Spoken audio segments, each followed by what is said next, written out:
और बात करेंगे बारिश से हो रही परेशानी की। जमशेदपुर में सुबह से ही लगातार बारिश हो रही है। पूरे शहर का जनजीवन अस्त व्यस्त हो गया है और साथ ही जल निकासी के लिए जिला प्रशासन और स्थानीय निकायों के सारे दावे फेल होते नजर आ रहे हैं। शहर के पौष इलाके में ध्वस्त हो चुके ड्रेनेज सिस्टम का खामियाजा बड़ी आबादी को उठाना पड़ रहा है। जहां बारिश से लोग बेहाल है तो वहीं बारिश का कहर ऐसा बरपा है कि पूरा इलाका टापू में तब्दील हो गया है।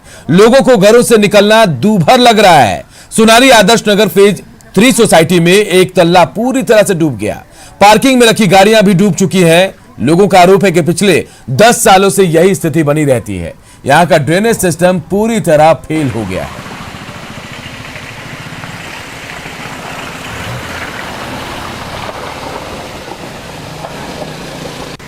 हो रहा है, एकदम पानी जम जाता है। थोड़ा सा बारिश में पूरा भर जाता है, पूरा घर में पानी घुस जाता है। नीचे ग्राउंड फ्लोर में पानी पूरा भर जाता है। हाँ, तब पूरा कई 8-10 साल से हो रहा है ऐसा।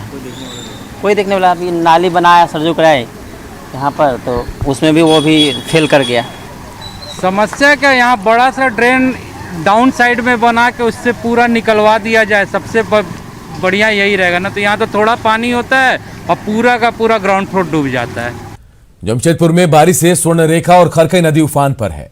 स्वर्णरेखा नदी का जलस्तर खतरे के निशान से सिर्फ 1.5 मीटर नीचे है। ऐसे में प्रशासन ने निचले इलाके में रहने वालों को अलर्ट कर दिया है। स्वर्णरेखा नदी का जायजा लिया हमारे सहयोगी रंजीत कुमार ओझा ने।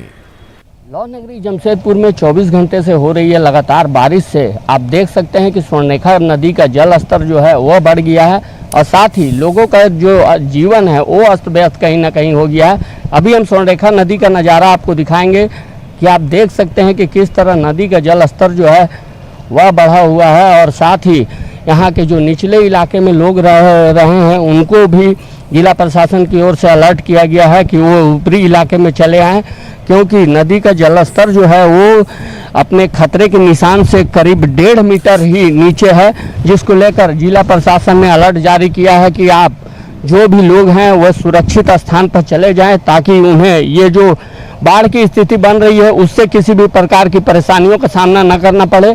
क्योंकि जो चांडिल डैम है उसका 4 फाटक खोला गया है और वहीं ब्यांगबिल जो डैम है उड़ीसा में है उसका 1 फाटक खोला गया है, जिससे नदी का जल स्तर लगातार बढ़ रहा है। और अधिकारी ने साफ तौर पर कहा है कि अभी नदी जो है अपने खतरे के निशान से 1.5 मीटर नीचे चल रही है। जो भी निचले इलाके में लोग रह रहे हैं उनको सुरक्षित होना अति आवश्यक है। न्यूज 18 के लिए जमशेदपुर से रंजीत कुमार ओझा। इधर सारंडा के गुआ में कारो नदी की धारा में बही एक महिला का अब तक पता नहीं चल पाया है। पुलिस और स्थानीय लोग महिला की तलाश कर रहे हैं। बताया जा रहा है कि 2 महिला नदी में मछली पकड़ रही थी, तभी दोनों जो है तेज धार में बह गए, लेकिन एक को किसी तरह बचा लिया गया।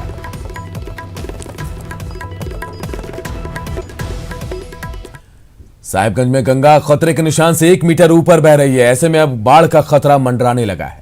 दियारा के कई गांव जलमग्न हो चुके हैं। यहां तक कि शहरी इलाकों में भी गंगा का पानी घुस गया है। दियारा के लोगों के साथ साथ अब शहर के निचले इलाके में बाढ़ से परेशानी बढ़ गई है। इसे देखते हुए प्रशासन भी अलर्ट है। जिले में सभी बाढ़ प्रभावित क्षेत्रों में कुल 61 राहत शिविर बनाए जाने हैं और साथ ही राहत सामग्रियों के सभी सामानों की आपूर्ति सुनिश्चित कर ली गई है। गुमला के घाघरा से नेतरहाट जाने वाली सड़क पर आदर्श सरना ठाला के पास बीती रात डायवर्सन टूट जाने से गाड़ियों का परिचालन ठप हो गया। दोनों तरफ वाहनों की लंबी कतार लग गई है। इस दौरान कई एम्बुलेंस भी फंस गई। पिछले 4 साल से यहां पर पुल का निर्माण चल रहा है। अनियमितता के आरोप में पहले ठेकेदार को हटाने के बाद अब दूसरी एजेंसी को काम दिया गया, लेकिन अब तक काम पूरा नहीं हुआ है।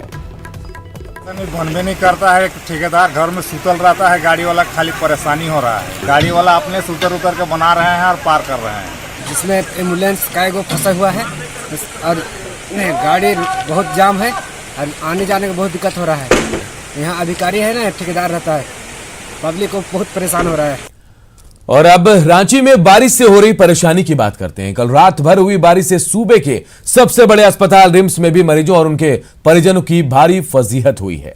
न्यूरो वार्ड के बाहर जिन मरीजों का इलाज बरामदे में चल रहा है उन्हें बारिश ने सबसे ज्यादा परेशान किया। बरामदे तक झटक के साथ रात भर मरीज और उनके परिजन जागते रहे हैं। यह हाल तब है जब कोरोना की वजह से रिम्स के इंडोर वार्ड में मरीजों की संख्या ज्यादा नहीं है, फिर भी मरीजों को बेड नहीं मिल पा रहा है। उनका फर्श पर इलाज हो रहा है। मरीजों के परिजनों के मुताबिक जब तक उनका कोरोना रिपोर्ट नेगेटिव नहीं आता, न्यूरो सर्जरी समेत कई विभागों के मरीजों को बरामदे में ही रखा जाता है। उन्हें वार्ड में जगह नहीं दी जाती है। वहीं मरीजों की परेशानी पर अस्पताल प्रशासन का दावा है कि मरीजों की संख्या की वजह से थोड़ी बहुत परेशानी हो रही है। पानी पड़ रहा है, ऐसे में भीग रहा है, कर रहा है सबको ऐसे ही, मरीज क्या करेगा। और कुछ नहीं होता है, अंदर में जगह है लेकिन अंदर नहीं बोलता है, कोरोना के चलते अंदर में नहीं ले रहे हैं। पानी में भीग रहा है, सब कर रहा है। आपका मरीज यहीं पर है। रात में पानी आया था वहाँ, उस समय परेशानी हुई, उसके बाद हम लोग वहाँ से यहाँ आए।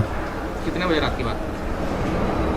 वही 7-8 बजे। खैर, आप जो कह रहे हैं उसको एक बार मैं इसकी पड़ताल कर लूँगा, लेकिन कल ही डॉक्टर अनिल कुमार से भी बात हो रही थी, तो उन्होंने कहा कि एक वार्ड को सस्पेक्टेड कोरोना वार्ड के रूप में उन्होंने अपने चिन्हित कर लिया है। अगर उससे भी बढ़ गया होगा सस्पेक्टेड लोगों की संख्या, तो हो सकता है कि 1-2 मरीज कोई बरामदे में होंगे। तो न्यूरो सर्जरी में तो हमेशा से ओवरलोड रहा है और आज भी है, क्योंकि इंजरी केसेस और बहुत सारे केसेस जो होते हैं वो पहले जैसे होते थे आज भी हो रहे हैं।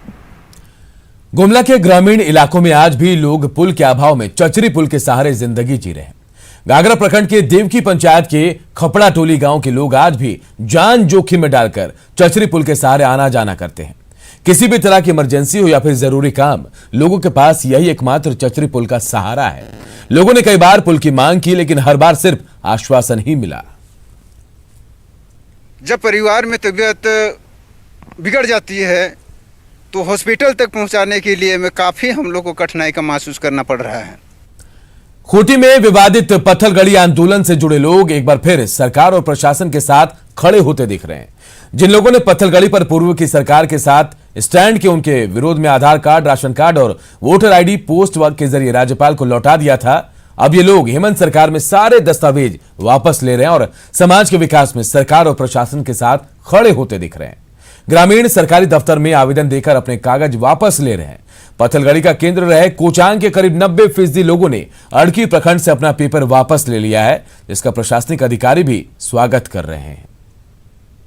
इस केस में जितने भी लोगों ने अपना आधार कार्ड जमा किया था या फिर जितना अपना राशन कार्ड जमा किया था, चूंकि सरकार के हर एक लाभ के लिए आपको आधार कार्ड की आवश्यकता पड़ती है, आपके नॉमिनेशन, आपके नामांकन के लिए या बैंक अकाउंट खोलने के लिए, तो आधार कार्ड उतना ही कंपलसरी जरूरी होता है। जनता और लोग इस बात को समझ रहे हैं कि किस तरह से विकास के कार्यों में या विकास में सहायक होने के लिए उनको इन चीज़ों की जरूरत है। उधर पूर्व सांसद प्रभुनाथ सिंह पर फैसला जो है वो टल गया। झारखंड हाईकोर्ट को फैसला सुनाना था, अब 28 अगस्त को फैसले की उम्मीद जगी है। हजारीबाग जेल में बंद है प्रभुनाथ सिंह। पूर्व विधायक अशोक सिंह हत्याकांड जुलाई 1995 में हुई थी। मशरक विधायक की हत्या 18 मई 2017 को उनको दोषी ठहराया गया। दीनानाथ सिंह और रितेश सिंह भी दोषी पाए गए। तो देखिए, ये सुनवाई टल गई है। पूर्व सांसद प्रभुनाथ सिंह पर जो फैसला आना था, झारखंड हाईकोर्ट को सुनाना था आज फैसला, लेकिन अब कहा जा रहा है कि 28 अगस्त को इस मामले में फैसला आने की उम्मीद है। सिंह हत्या विधायक हत्याकांड का मामला था, जो पटना से ट्रांसफ़र होकर हजारीबाग आया था ये मैटर, और इसमें इन लोगों को कन्विक्शन हुआ था 18 मई 2017 को यहाँ के सुरेंद्र शर्मा के कोर्ट के द्वारा। उसके बाद हम लोगों ने उस ऑर्डर के खिलाफ हाई कोर्ट में अपील फाइल किया था, जिसमें आर्गूमेंट्स दोनों पक्षों को सुनने के बाद आज के लिए मैटर जजमेंट के लिए फिक्स था, लेकिन आज जजमेंट नहीं आ पाई है। हम लोग एक्सपेक्ट करते हैं कि नेक्स्ट वीक इस केस पे जजमेंट आ जाएगी। रांची से ही राज्य का पहला कोरोना केस मिला था और धीरे धीरे पूरे राज्य में कोरोना का संक्रमण फैल गया। लेकिन एक बार फिर रांची अब कोरोना का हॉट स्पॉट बनता दिख रहा है। पिछले 5 दिनों में 937 कोरोना पॉजिटिव मरीज मिले हैं, तो ठीक होकर घर लौटने वालों की संख्या 386 है। ऐसे में राजधानी क्षेत्र में अभी तक उपलब्ध सुविधाओं को पर्याप्त बताते हुए इसकी तैयारी की जा रही है, ताकि रांची में और कोरोना के केस बढ़ने पर भी किसी को परेशानी ना हो। वहीं हाई कोर्ट के आवासीय परिसर के कर्मचारी अधिकारी के लिए कोरोना केयर सेंटर बनेगा, तो सदर अस्पताल में डेडिकेटेड हॉस्पिटल की तैयारी भी अंतिम चरण में है। पॉजिटिव केसेस जो ज़्यादा मिल रहे हैं, लेकिन दूसरी तरफ रिकवरी रेट भी अच्छी हुई है, इसलिए डिस्चार्ज पेशेंट्स की भी संख्या काफ़ी बढ़ी है। और अभी जो स्थिति है उस हिसाब से हम लोगों के पास पर्याप्त संख्या में बेड्स हैं। कोविड केयर सेंटर्स जितने हैं उसमें पर्याप्त बेड्स हैं, जिसमें कि अभी फिलहाल जो रफ्तार है उसमें हम लोगों को कोई दिक्कत नहीं आनी चाहिए।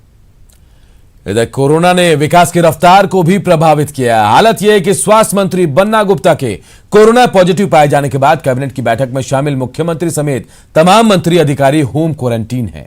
खुद मुख्यमंत्री हेमंत सोरेन ने अपना सभी कार्यक्रम अगले आदेश तक के लिए स्थगित कर दिया है और मंत्रियों ने अपने घरों के बाहर नोटिस चिपकाकर किसी भी बाहरी व्यक्ति से मिलने पर पाबंदी लगा दी है। ऐसे में प्रोजेक्ट भवन का भी नजारा बदला बदला सा दिख रहा है। इसके कारण कहीं ना कहीं विकास काम बाधित हो रहे हैं। विकास के काम भूतत्व निदेशक अंजलि कुमारी की माने तो विभाग द्वारा सर्वे और अन्वेषण कार्य के अलावे तैयार जो खदान की नीलामी है उसको कोरोना के कारण रुकी हुई है और इसमें सरकार को भारी भरकम राजस्व की प्राप्ति हो सकती है। कहीं पे लोग अलाउ करते हैं तो कुछ काम कहीं पे माइनर मिनरल सेक्टर में हम लोग कर ले रहे हैं, मेजर में तो काम नहीं कर पा रहे हैं। अब जैसे बाहर की आउटसोर्सिंग एजेंसी से जो काम कर रहे हैं डीजीपीएस सर्वे, उन लोगों को तो वो लोग सामान चूंकि अब इंस्ट्रूमेंट्स लेके जो जाते हैं उन लोगों को तो और इंटर करने नहीं देते हैं, तो डीजीपीएस का काम भी बिल्कुल रुका हुआ है। उसी प्रकार से ड्रिलिंग का भी काम रुका हुआ है। आज हम लोग के आदेश निकाल रहे हैं कि हम लोग ऑफिस से जाने के बाद भी वो जो प्रोसीजर का पालन हम लोग अपने ऑफिस में कर रहे हैं, सोशल डिस्टेंसिंग का, सैनिटाइजेशन का, वो लोग अपने कर्मचारी हमारे अपने घर में भी करें और अपने घर के परिवार के अन्य सदस्यों को भी हिदायत दें वो करें। बोकारो में स्वास्थ्य सुविधा से जुड़ी एक अच्छी खबर आई है। सदर अस्पताल में अब पीएम केयर और राज्य सरकार के सहयोग से आईसीयू की शुरुआत जल्द की जाएगी और इसके लिए 10 वेंटिलेटर को भी इंस्टॉल कर दिया गया है। हालांकि ट्रेन डॉक्टर नहीं होने की वजह से आईसीयू वार्ड शुरू नहीं किया जा सका है। इसको लेकर 4 एसडीओ ने सदर अस्पताल का निरीक्षण किया और जरूरी दिशा निर्देश अधिकारियों को दिया है। उम्मीद है कि जल्दी आईसीयू की शुरुआत की जाएगी जिसका लाभ मरीजों को मिलेगा। एएनएम और एएनएम सीसीयू ट्रेन नहीं है, इसको प्रॉपरली टैकल करने के लिए, प्रॉपरली चालू करने के लिए हमको कॉम्पिटेंट पर्सनल चाहिए, तभी हम इसको सुचारू रूप से चला सकते हैं। तो डॉक्टर्स भी हैं जिन्होंने रांची से ट्रेनिंग लेकर के आए हैं और पूरी उम्मीद है कि जल्द से जल्द जो है बोकारो जिले के लिए सदर अस्पताल में एक रनिंग आईसीयू हम लोग दे पाएंगे। कोरोना संकट के बीच दूसरे प्रदेशों में काम काज छोड़कर घर लौटे लोगों को गढ़वा में आज भी रोजगार नहीं मिल रहा है। इससे परेशान लोग एक बार फिर पलायन के लिए मजबूर दिख रहे हैं। काम के अभाव में घर लौटे मजदूर कोरोना का खतरा उठाकर पलायन कर रहे हैं। कहने के लिए पीडीएस दुकान से इन्हें अनाज तो दिया जा रहा है, लेकिन जीविका चलाने के लिए सिर्फ अनाज ही काफी नहीं है। हालांकि सरकार ने पिछले हफ्ते ही प्रवासी मजदूरों को काम दिलाने के लिए कई योजनाएं लॉन्च की हैं। काम की सुविधा नहीं हम लोग के नहीं मिलने पा रहा है, इस चलते हम लोग का रोजगारी दिया जाए। तो झारखंड सरकार से निवेदन है कि हम लोग का कुछ रोजगारी दिया जाए गांव-गांव में। मजदूर गया था बाहर कमाने के लिए, लेकिन कोरोना के चलते घर आ गया। गांव में कोई सुविधा नहीं है काम धंधा का, इसलिए मजबूरन आदमी को फिर बाहर भी जाना पड़ेगा।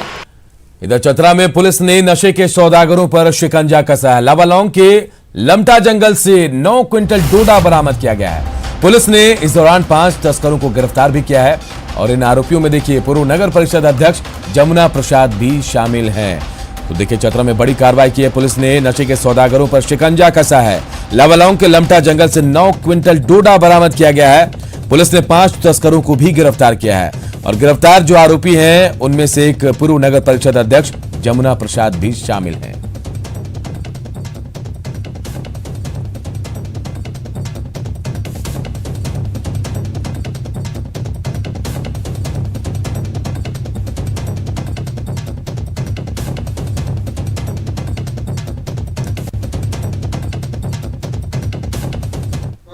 डोडा का चूर्ण के साथ गिरफ्तार किया गया है। अनुसंधान जारी है।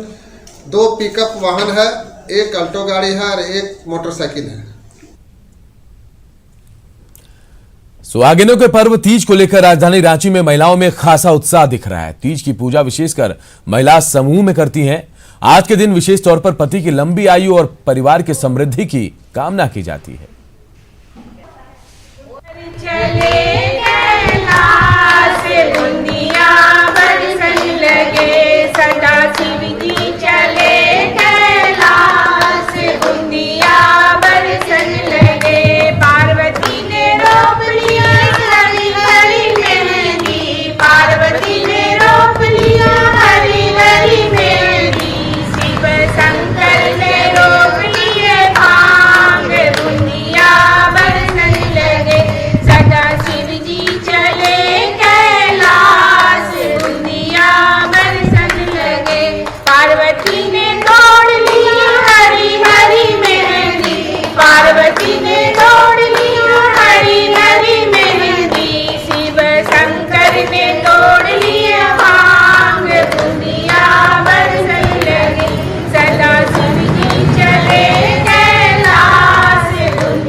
यही कामना है कि सब लोग खुशहाल रहें, सुखीपूर्वक रहें, क्योंकि ये तीज साल भर में एक बार आता है और हम सभी चाहते हैं कि इसको हम लोग एक साथ मिलकर मनाएं। और हम लोग सारे अपार्टमेंट वाले लोग इकट्ठा होकर पूजा करते हैं, जिसमें हम लोग को बहुत मजा आता है और हर साल चाहते हैं कि सभी बहन हम लोग ऐसे ही पूजा करते हैं। और जो झारखंड के इस बुलेटिन में इतना ही, लेकिन खबरें लगातार जारी।